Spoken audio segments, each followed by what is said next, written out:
Good morning everyone. Sixth class, कैसे हैं आप सभी? I hope all are very good. तो आज से हम एक नया चैप्टर स्टार्ट करेंगे, चैप्टर नंबर 3, अध्याय 3, हमारी लोक संस्कृति। देखिए, हम लोग जब वो पहले हिमाचल की लोक संस्कृति में जो वो 2 चैप्टर कंप्लीट कर चुके हैं। फर्स्ट चैप्टर में हमने जो वो कुल्लू मनाली के बारे में देखा। कुल्लू मनाली जो वो घूमने गए थे बच्चे, तो उन्होंने जो वो कई सारी वहाँ पे चीज़ें देखी थी, कई सारी हिस्टोरिकल चीज़ों के बारे में हमने डिस्कस किया था। और सेकंड चैप्टर में हमने हिमाचल का जो विकास है वो कैसे कैसे हुआ उसके बारे में डिस्कस किया। हिमाचल का गठन जो वो कैसे कैसे हुआ, ठीक है, तो उसके बारे में डिस्कस किया। तो अध्याय 3 में आज हम स्टार्ट करेंगे हमारी लोक संस्कृति, जो कि बहुत ही इंटरेस्टिंग है। तो चलिए स्टार्ट करते हैं। नेहा, नेहा है कोई लड़की। निधि ये पूछ रही है, निधि दूसरी लड़की से पूछ रही है कि निधि, आज तुम बहुत दिनों बाद विद्यालय आई हो, इतने दिन कहाँ थी?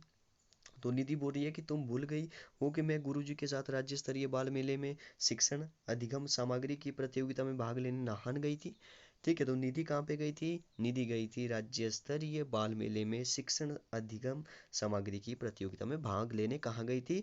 नाहन में गई थी। याद रखिए, कहाँ गई थी? नाहन में गई थी। वहाँ जो वो बहुत कुछ देखा और सुना, सचमुच बहुत आनंद आया। देखिए, आपको पता होना चाहिए कि नाहन जो वो सिरमौर में पड़ता है। तो ये जो वो सिरमौर, जो पुराना सिरमौर था, उसकी जो वो पहले कैपिटल भी नाहन ही थी। तो नाहन के बारे में हम लोग डिस्कस करेंगे। नाहन में गई थी निधि, तो निधि जो वो उसके बारे में बताएगी कि हमने वहाँ पे जो वो क्या क्या देखा। बहुत सारे मंदिर है वहाँ पे, तो उनके बारे में भी हम लोग डिस्कस करेंगे। तो आगे बोल रही है कि नेहा, नेहा पूछती है कि निधि सुनाओ जरा, मेले में कौन कौन सी गतिविधियाँ हुई? ठीक है, तो कौन कौन सी गतिविधियाँ हुई, तो चलिए स्टार्ट करते हैं। निधि बता रही है कि प्रदेश के हर जिले के बच्चों ने वहाँ भाग लिया। ठीक है, रात के समय लोक नृत्य लोकगीतों की प्रतियोगिता हुई। तभी सुनीता, तनु, विभा और सलमा भी वहाँ पहुंची। विभा, मैं भी तुम्हें बहुत रोचक बातें बताऊंगी। राज्य स्तरीय बाल मेले में उद्घाटन जिलाधीश महोदय ने किया। किसने किया? जिलाधीश महोदय ने किया। पारंपरिक परिधानों, परिधानों का मतलब होता है कपड़े। ठीक है, परिधानों में आए बच्चों ने जिलाधीश महोदय का स्वागत किया। इस बार के बाल मेले में यह विशेषता थी कि मेले में आए बच्चे अपने अपने जिलों के परिधान पहनकर आए थे। जैसे जैसे मंडी में आप लोग मंडियाली बोलते हो, तो मंडियाली की जो भी मतलब कैसे कपड़े पहने जाते हैं। ठीक है, बिलासपुर में कैसे, तो अपने अपने जो भी संस्कृति थी पहले, तो संस्कृति जो भी मानते हैं, तो वो वैसे ही कपड़े जो वो बच्चे पहन के आए थे अपने अपने जिले के। ठीक है, तो नेहा, विवा किन्नौर के बच्चों ने कैसे परिधान पहने थे? तो नेहा पूछ रही है कि किन्नौर के बच्चों ने कैसे पहने थे। जैसे आपने जो वो शिमला में कभी गए हो, तो शिमला में जो वो कुछ इस तरह से जो वो टोपी पहनी जाती है, और कुछ इस तरह से जो वो कपड़े पहने जाते हैं। ठीक है, तो वैसे ही विभा पूछ रही है कि नेहा पूछ रही है कि किन्नौर के बच्चों ने कैसे परिधान पहने थे। तो विभा बता रही है किन्नौर के बच्चे टोपी, शॉल, चिलगोजी की माला पहने हुए थे। ठीक है, याद रखिए, टोपी पहनते, शॉल, चिलगोजी की माला भी पहने हुए थे। और हाँ, कुल्लू, शिमला, लाहौल स्पीति, चंबा के बच्चों ने रंग बिरंगी टोपियाँ पहनी थी। ठीक है, कुल्लू, शिमला और लाहौल स्पीति के बच्चों ने जो वो रंग बिरंगी टोपियाँ पहनी हुई थी। आप यहाँ पे देखते हैं हिमाचली परिधान, तो कुछ इस तरह से जो वो आपने भी कभी देखा होगा। ठीक है, तो नेक्स्ट आगे नेहा पूछ रही है कि क्या वहाँ पर खाने पीने की व्यवस्था भी थी? तो भी वो बोल रही है कि हाँ हाँ, वहाँ पर बहुत से स्टॉल लगे हुए थे। निधि, खाने पीने की वस्तु देखकर तो मुंह में पानी आ रहा था। हाँ हाँ, भांति भांति के पकवान थे। ठीक है, नेहा, तब तो बड़ा मजा आया होगा, बताओ जरा क्या क्या पकवान थे वहाँ पर? तो विवा बताती है कि मैं बताती हूँ, लाहौल स्पीति के स्टॉल में सत्तू, मंडी के स्टॉल में सेपू बड़ी। ठीक है, मंडी की सेपू बड़ी जो वो प्रसिद्ध है, तो आप याद रखिए, मंडी की सेपू बड़ी। और लाहौल स्पीति के स्टॉल में जो वो सत्तू, और कुल्लू के स्टॉल में जो वो सिड्डू। ठीक है, हमीरपुर में भटूरू, और बिलासपुर में मक्की की रोटी। याद रखिए, मक्की की रोटी कहाँ की फेमस है? बिलासपुर की। और आगे लिखा है, आगे लिखा है माह की दाल। ठीक है, मक्की, बिलासपुर की मक्की की रोटी और माह की दाल। चंबा की कढ़ी और लड्डू और राजमा थे। राजमा कहाँ के प्रसिद्ध है? चंबा के। और लड्डू और कढ़ी भी। ठीक है, हमने तो गुरुजी से पूछकर प्रतिदिन अलग अलग स्टॉल में अलग अलग जिलों के भोजन का आनंद लिया। परियोजना कार्य अपने इलाके के प्रमुख भोज्य पदार्थ जो विशेष अवसर पर बनाए जाते हैं, उनकी सूची अध्यापकों और अभिभावकों के साथ सहायता सहायता से तैयार करें। तो आप भी सोचिए कि आपके यहाँ पर जब भी कोई कुछ अवसर पर कोई भी, जैसे कुछ भी मेला लगता है या कुछ भी फंक्शन होता है, तो वहाँ पे जो वो कैसे कैसे जो वो भोज्य पदार्थ बनाए जाते हैं। ठीक है, तो वो आपने पूछना है अपने दादा दादी से पूछिए कि क्या क्या पहले बनाया जाता था, तो उनको आप उनके साथ डिस्कस करिए।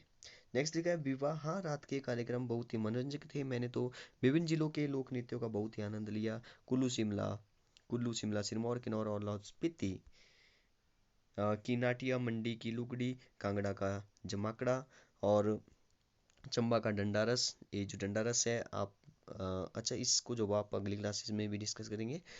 उन्ना का ये जो चंबा यात्रा है इसका आपको एक चैप्टर जो वो 7th क्लास में भी मिलेगा, पूरा एक चैप्टर।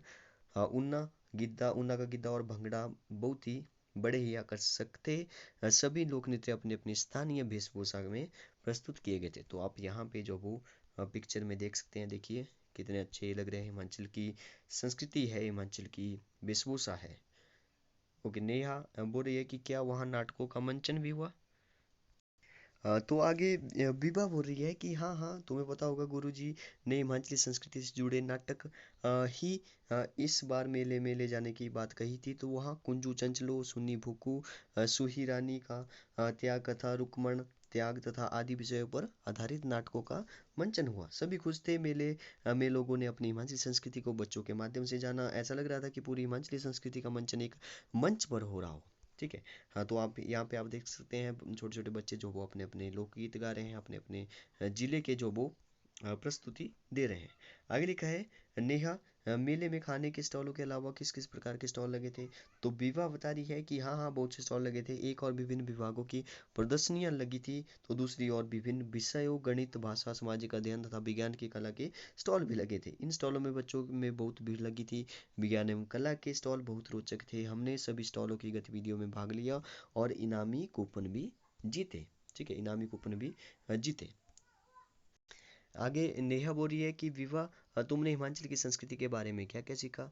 तो विवाह बता रही है कि हिमाचल की संस्कृति भारत की संस्कृति के अभिन्न अंग है। यहाँ के परंपरागत पहनावे, खान पान, लोकगीत, लोक नृत्य और लोक वाद्य हिमाचल की विशेषता को प्रकट करते हैं। मैंने मेले में बहुत से फोटो खींचे हैं। फोटो मिलने पर तुम्हें दिखाऊंगी। सलमा बता रही है अरे गुरुजी आगे चलो कक्षा में चलें। तो तब तक गुरुजी आ गए और उनको जो बातचीत थी वो खत्म हो गई। ठीक है, यहाँ पे देखिए स्टॉल को उत्सुकता से देखते हुए तो बच्चे यहाँ पे देखिए ड्रेस भी डाली हुई है, स्वेटर डाली हुई है और स्कूल की ड्रेस डाली है। तो वो देखिए कैसे जो वो उत्सुकता से जो वो प्रदर्शनी को देख रहे हैं। यहाँ पे कुछ लोक वाद्य बताए गए हैं।